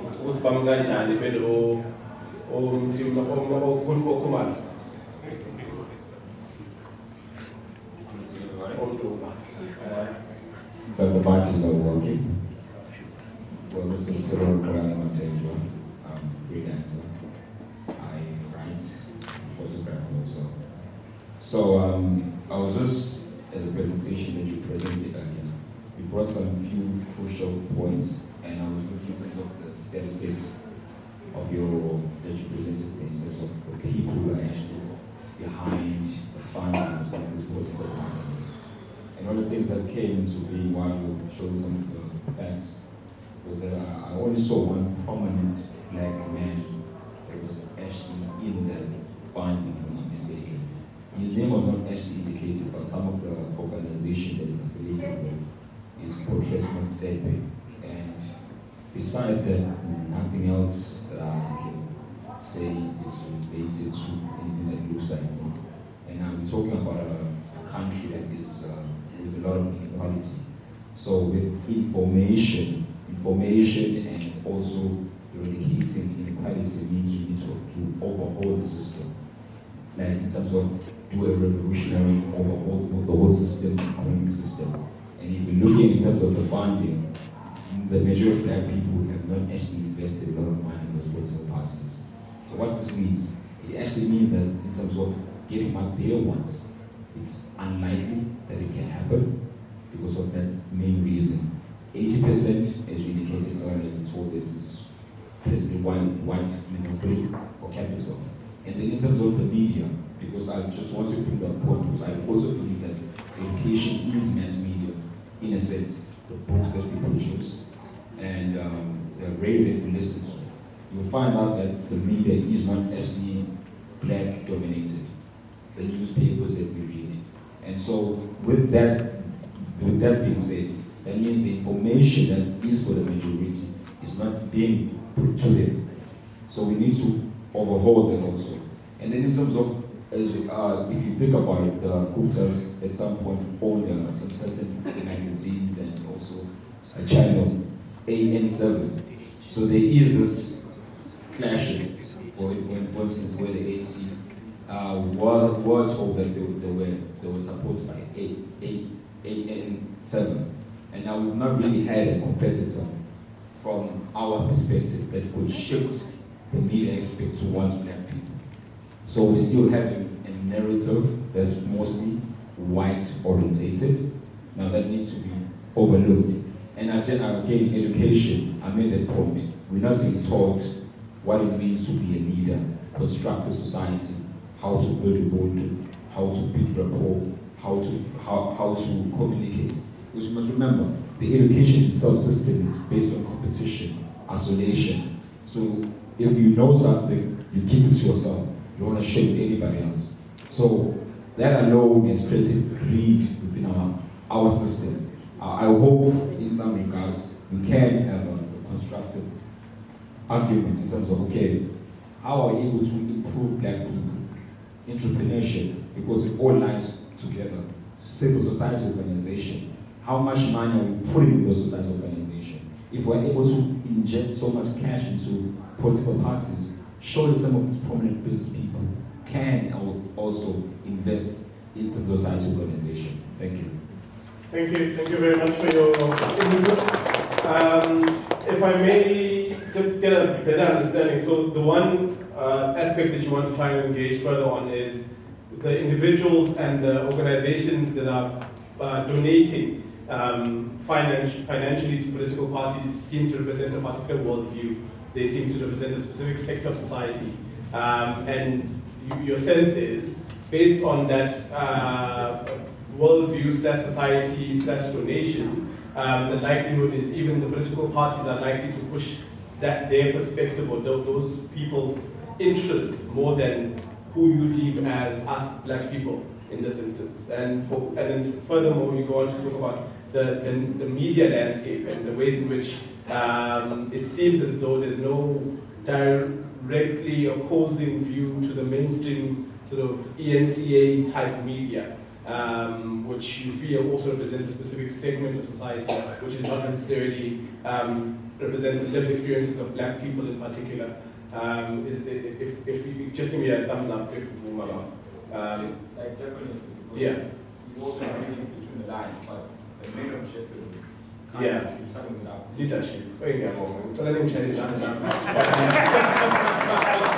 right, thank you. So Robin and Prof, those are some of the questions that have come up. We have our colleagues from Elin Delani. Elin Delani, I think, yes, yeah, I've never seen more of it.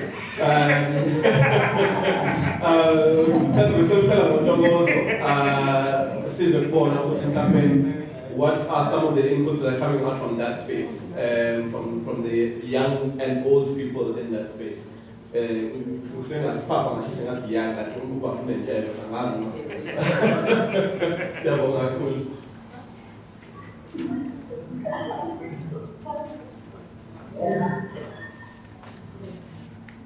Hayi sengakhuluma emlazi.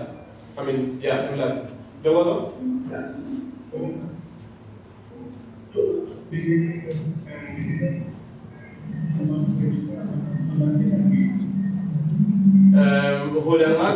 thinking mic yenu, but sicela uqala ngelendelana and then we'll go to them first and then we'll come back to you. If you can just try and sort out them. Oh, okay.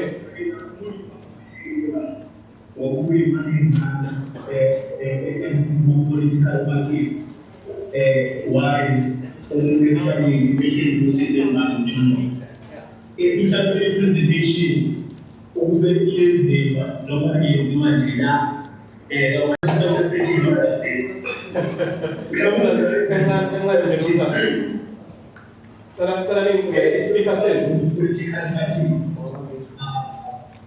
Amazon nobody knows about this topic. Os grandes tinha sido ali, eu sei a receita, algumas eles vão dar tudo você está política ativa. Eu se eu não sigo a isso, vamos demais a abaixo. Siga United é a outra linha. Os papéis que a nossa da rua vai ser que a nossa cidade. Cara se garantiu. Ila wakuli kama ni imani isakuza. So na bado show umtoka madini kwa anashangana kume rasmi akume ile yote kabisa. Bado show kichi basi kama sina kunasubiri. Because in IUP as a political party, if Sunday over the day, Sunday here, very much face there. And we have it. That's the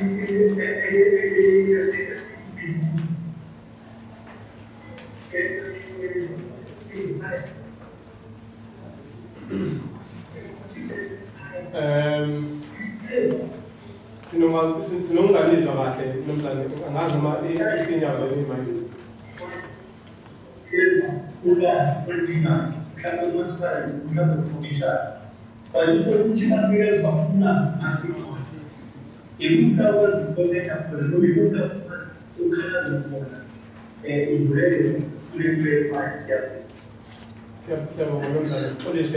Sound nokho namhlanje ngisho ukuthi hayi ingakungenye inkinga hayi walapha ekhaya. But siyabonga kakhulu for your willingness to participate in the space as well. Senamukela elindelani nisemoyeni. Hlekani phela guys.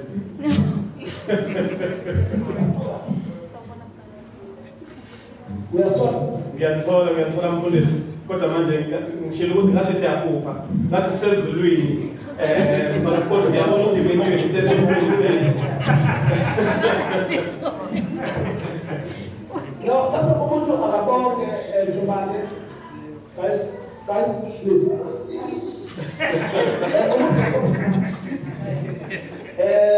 Cool. Ukuthola the clarity on imali that goes into our political parties, and then you know. Umuntu might have just one question.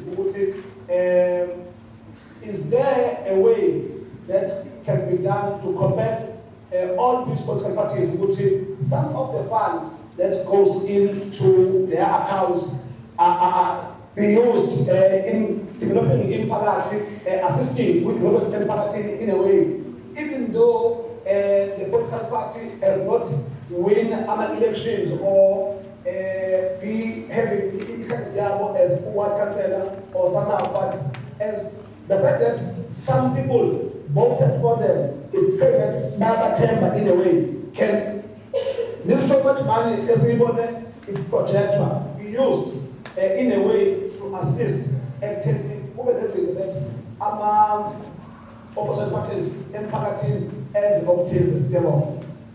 And in terms of the presentation around freedom of expression, participants are betting in relation to mhlambe ukuba nelungelo lokuthi bakhulume nganoma yiphi indlela mhlambe bafisa ukukhuluma ngayo ngokuparticipate ngayo emphakathini.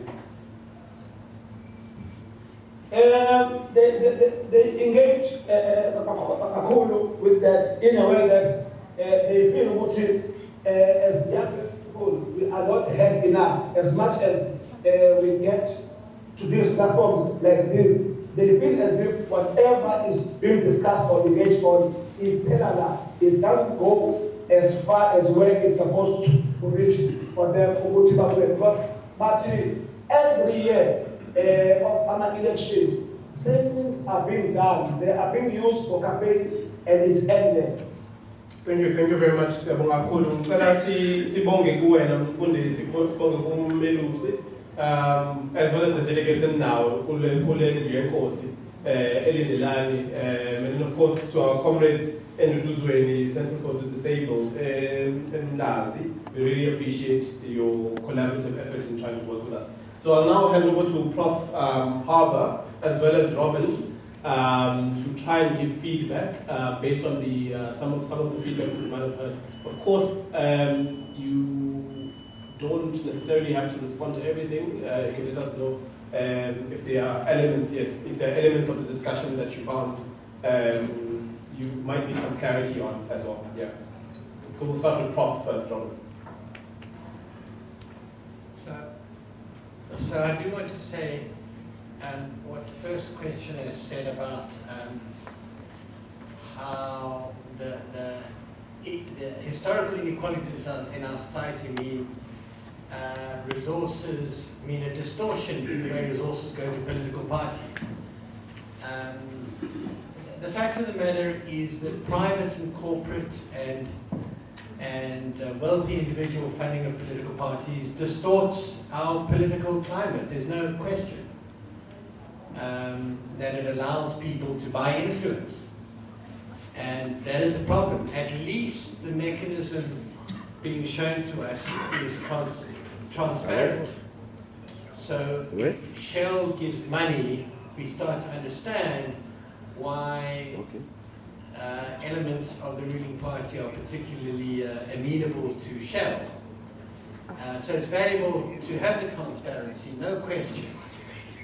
But it points to the real problem, which is that those with money can exert greater influence. The case of Patrice Motsepe is interesting because he chose to give to a number of political parties. He gave to the ANC, he gave to the EFF, he gave to the DA. He decided that was his way to contribute to democracy. So that was interesting. But let me get to the media. So what you said was that there's a distortion too in control of the media. So it's quite interesting what you're saying, because a lot depends on what you mean by that. There's no question, if you look at our media, most owners are black, most editors are black, most journalists are black,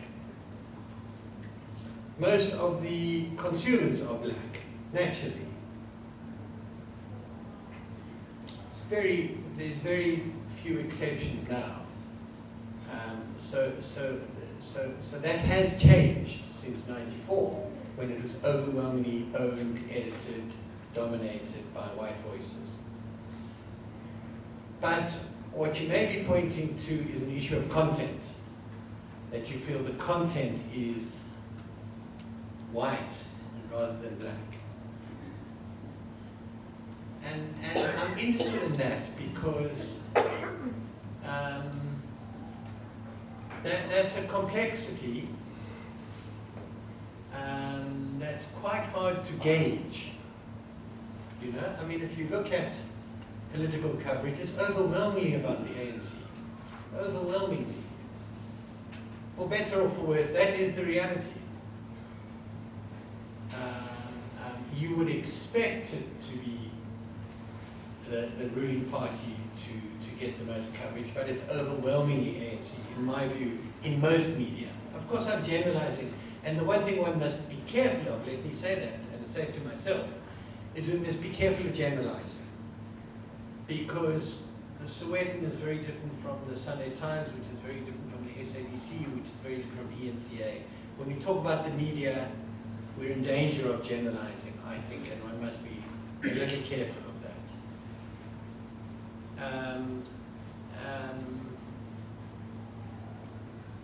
So I just really wanted to say, let's be clear about the facts and clear what we say. I'm not saying there isn't an issue or a problem. I'm just saying, I suppose I'm asking what you mean by the distortions in the media. I would argue that the issue is, in fact, a lack of diversity in the media in a number of ways. We have a very wide political spectrum from the far left to the far right. Most of our media is in the middle. And so I think we lack diversity of voices. We certainly lack a diversity of language in our media. And we certainly lack a diversity of, how should I put it, class perspective in our media. So it's a complicated issue. I would say our media is more representative than it was in '94, but there's never enough diversity and range in the media, and that's a constant issue and problem. Prof, if I may, in light of the local government elections last year and some of the complaints from the ANC, which was like, by the way, not necessarily true and actually quite untrue, of like the SABC in particular. So the types of stories that the SABC was picking up was around very community-centered service delivery, lived experiences type of storylines, and I enjoyed that. But what I think what's also interesting is that we don't see a lot of that happening in a more prolonged way, unless there's burning happening somewhere, which is not the case that we would like to be at least the place at which we would like to be. So how do we put pressure on media houses to start telling more authentic South African stories? And I think that's the languaging around Yeah, so you point to an interesting problem is that the media tends to home in on service delivery issues on a local level at election time. And that's good, and it's to be encouraged. But then, again, one must be careful to generalize. Some media does it better than others. My view of the SABC is the research shows that in the last local government election, they were quite successfully neutral in the sense that they were non-party political. But I think they should be generally, because they're the public broadcaster. So commercial media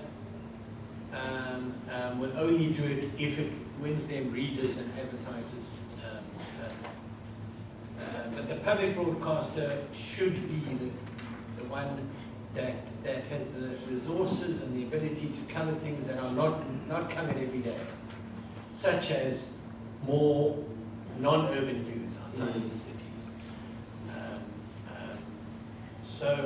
So we need to be pushing our public broadcaster in every way to fill those gaps that commercial media doesn't cover. And SABC is the biggest media institution in the country, and it's the best resource.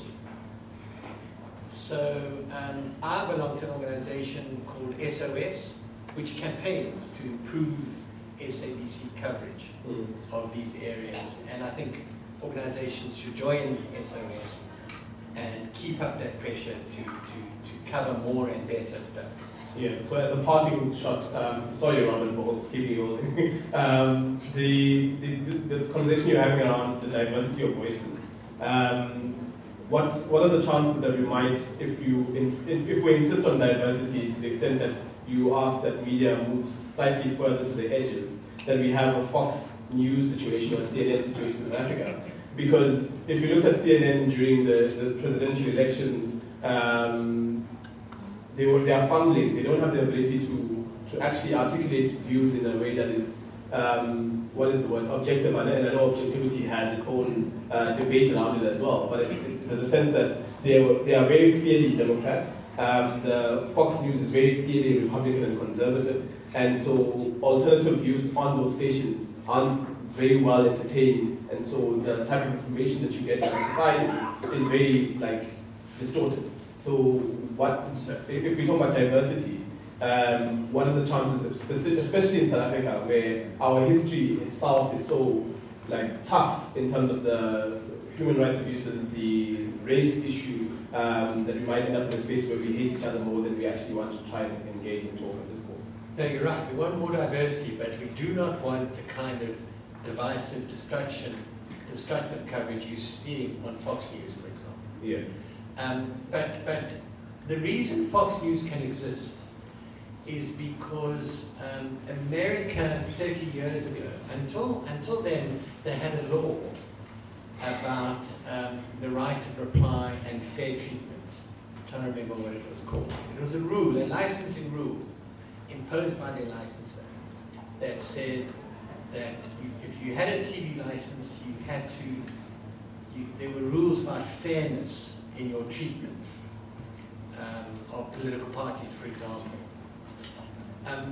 Under Ronald Reagan's presidency, they got rid of that rule, ostensibly in the name of free speech. And that opened the way to right-wing talk radio and Fox News today, where there's only very minor rules around election time, but basically they're free to do what they like. And it's driven by Rupert Murdoch, who owns it, his desire to maximize his impact, his audience, and his revenue. It doesn't give two hoots about the fact that it's deeply dividing the country, often with false information. Fortunately, in this country, we still have, and we must protect, a licensing regime that says there are rules. If you're a broadcaster, you have to be a member of the Broadcast Complaints Commission. There's a code of ethics that says, and rules about how you cover elections and political parties, and give right of reply, and fair treatment, and truthful information. If you break that, you're in danger of losing your license. We must protect that regime. Yeah. Thank you very much, Prof. Can we give Prof a round of applause for participating so ably in this discussion and for partnering up with us to host this engagement. Robin, your feedback and perhaps some probing, sort of try and provoke us into trying to think about how do we use this mechanism that's been provided to us. Yesterday we were in a discussion with ASA around what are the consequences for non-disclosure, for instance, and it seemed a lot of people still don't know that. I think there are 3 specific consequences in particular, but I'll let you talk to those because you're the expert. Well, thank you for that. I hope I didn't disappoint in providing us probing or provoking questions and comments. But I'll just start with the first comment that we got, and I must say it with Prof sentiments there as well. And I think what we were getting from that first comment was that we were hitting the nail on the head in terms of what the problem is the problem of elitism. Our politics is the purview of the elite. And there has been a sort of changing face of who that elite has been post-1994, but in large measure it has also stayed the same. And the issue is that this pushes out everybody else, other voices, other ways in which we can participate. And I think it's important that we mobilize from this periphery and being marginalized to being part of the mainstream voice and not allow the sort of elitism to cut out. And that is what the PPFA is supposed to be. It's not necessarily to cut private funding as a whole, so that you can't receive private funding. But it's to say that you should not be so dependent upon these elite voices, these are highly moneyed individuals. And I think what we should be pushing forward as a country is pushing on broad-based support. And I'm talking specifically when it comes to donations. So what we're seeing here, especially when I believe sort of look back at the year that was with PPFA, is you're seeing more of the same sort of like status quo. 2, 3 moneyed individuals here are throwing around lots of cash. You may have the exception of Patrice Motsepe, who in fact actually donated to every single political party who disclosed in the previous year with the PPFA, but you're not seeing a lot of normal citizens, not high net worth individuals, just you and I, ordinary people making donations. And I think that is also where we should be galvanizing and pushing for, is to actually say that no, it is a problem that you as this deep pocketed individual can have so much sway and influence, and it should not sit with you, it should sit with the rest of us. Your responsibility is to us, the public, not to your wealthy backer. So, for example, currently under PPFA, I mentioned it in my presentation, you have this thing called the Multi-Party Democracy Fund, which is supposed to be sort of in this spirit of competitiveness and, in the spirit of multi-party democracy. And I think we should be encouraged to make those donations. And I don't think we should feel obligated to try and make it this really expensive thing. But we do need to make a show of that we want to shift away from this over-reliance on these elite individuals and move it towards the public space. So I think that's the issue that we should be tackling, is the elitism of our politics and how this narrows and skews the view. It provides just this small voice that actually is not representative of all of South Africa or most South Africans. So I think that is something that we should look at. And again, I will reiterate that while the PPFA is an important piece of legislation, just as one act, it cannot be enough to kind of institute the kind of change in political will that we actually need to see. We actually need to see a shift in our political culture from this self-enrichment that derives and sort of creates this elitism, and we needed to shift more towards this idea of public service. And I think that sort of brings me to the last comment that we had about compelling political parties to act in a certain way. So long story short is that the PPFA doesn't compel how you should be spending your money and what your level of social responsibility should be. So it doesn't talk about anything like that. But that doesn't mean that we can't legislate that kind of social responsibility in future. And that could be one of the key ways in which we can start to see, I think, significant gains in how our political parties interact with us. And remember, the PPFA just talks to private funding. We still have a whole other cachet of public money. And I think that's also a key space in which we can compel our political parties to be more responsive to us, to actually deliver on more goods and services for the public.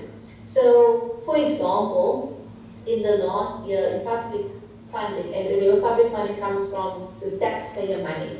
National Treasury will put out this as the budget, and then this gets dispersed across the provinces to your political parties, right? There are various bits of public funding legislation that regulate this. In the last year, that was something like 1.4 billion rand. From the years 2009, I think, to about 2020, the total public money expenditure to our political parties was estimated at something like 14 billion rand in total. There is not the same reporting mechanism and disclosure in public funding as you have with private funding. And what we can push on doing is not just having the same kind of forcible accountability and transparency as the PPFA is trying to do, but we can build in that you can't actually get public money, for example, if you don't have, gender parity in your organization, if you don't do A, B, and C. Actually tying this money that's very clearly derived from the public, making sure that what you're going to do with it is actually going to serve our interests. We can even also tie that to matching the kind of broad-based support that you have, let's say, for private funding, so that it becomes not so much about what the big money individuals do, but then it really is about what the public is saying and what they want. So no, there is no compelling currently around social responsibility, but we can perhaps look at the ways in which we can build that into our legislation, perhaps other legislative frameworks, but then also, I think we should be clear around what we will not accept as voters, right? So, let's say to your ward councillor, you can say, I'm unhappy with A, B, and C, I don't like this. Attend those community meetings, have them filter up and say, well, what have you been doing? We don't have X, Y, and Z, and we do. And also you can really clearly make your dissatisfaction known in the ballot box. So all this information is at your disposal. You very clearly perhaps seeing a pattern that this political party receives lots of money. They may not be, number one political party, but they do wield some power, but they're not actually doing anything in the area in which you live. Don't vote for them. Move your very powerful vote somewhere else. And then you can also match that with other kinds of civil action. Because I think, personally for me, if I were to look at where NGOs or sort of civil society organizations sit, it's not necessarily to dictate how you should feel about something, or to dictate the method that you choose to use to make that dissatisfaction known. But it's more on that point of providing tools that you can become further educated on a particular topic. If you didn't know about it before, you just want to know more. Providing you the tools that allow you to question whatever the status quo is and ask yourself, do I accept it or not? And then what will I do with that? Unfortunately, I wasn't able to catch the comment from the second speaker. I'm not sure if there was anything specific to party funding that came out of that comment or that would be stated. But I think it's just generally what I would say, we are up against an issue of elitist politics that does drown out the voice of the many seemingly, but that doesn't have to be the case. Thank you. Thank you very much, Robert. We can give Robert a round of applause, please.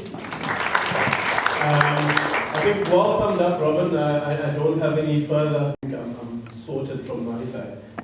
Are there any burning questions? Nothing burning. Great stuff. Not like the other day at I'm not taking such a question. But did you see what happened actually with the taxi strike on, was it Monday? So they were striking, then some looters tried to loot, and the taxi guys were like, no, don't loot. So it's important that whenever we, even as civil society, whatever it is that we're advocating for, we must be willing to stick to that specific advocacy and not be derailed by other externalities which might be undermining our efforts. And I think that's, at least for me, part of the message that's coming through quite clearly as it relates to the work that we ought to do around civic education. Pops, thank you very much for joining us today. We really appreciate your attendance, and we appreciate the work that's been done by both profs. Adjunct or not adjunct. I think that's a debate you guys must have amongst yourselves as academics.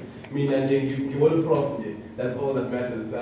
Can you give our speakers as well as our partners, IEC, One Voice South Africa, the campaign for free expression, as well as the staff of the Democracy Development Program for all of the work that has undertaken in order to bring this space to a close. We have the Delani Youth Forum as well as the East Center for Community Development, who are also key partners in our delivery of the work. So yes, you're welcome to come through. It's just a question. I think you're going to leave for food for thought whilst you're having a snack outside. Sure. It's not really something we want to continue discussing, but the question, you have said a burning question. Yeah. So the burning question to everybody is South Africa registered on the New York Stock Exchange, and who are the beneficiaries and members of it? This is a question that is being asked, and we're not getting clear answers. So what do you mean? The state, the country? Yeah, the state as a country. somehow registered as a business, as a company on the New York Stock Exchange. Okay, so Nancy said Center for Free Expression wants to counter that. Countries can't register. Companies can. So is there a company that's registered in South Africa is what we must go and Google and fact check. Africa Check is here. We can also use this during this time. Can you give them a round of applause? Hey, okay. This is amazing. Colleagues, for all of your support, but also for sticking through the very long segment. So I had promised you an explanation as to why we undertook that stage. So in trying to decentralize the processes as it relates to the remote sites and what we have centrally, trying to ensure that we bring in as diverse voices as possible, we are experimenting with the ways in which we host some of our sessions, and that experimentation also has financial implications, right? So insofar as those financial implications are concerned, we're trying to see how we can be able to make sure that we also decentralize the funds so that it's not just all spent here, so please enjoy the snacks outside and have a safe journey home. On that regard, I need place with any parts outside. Please make sure that you fold in the forms. Those are really important for the type of work that we do in order to be able to document and feedback, but also to be able to put it into the right spaces as far as our advocacy is concerned. Thank you for your time, and the online community. Thank you.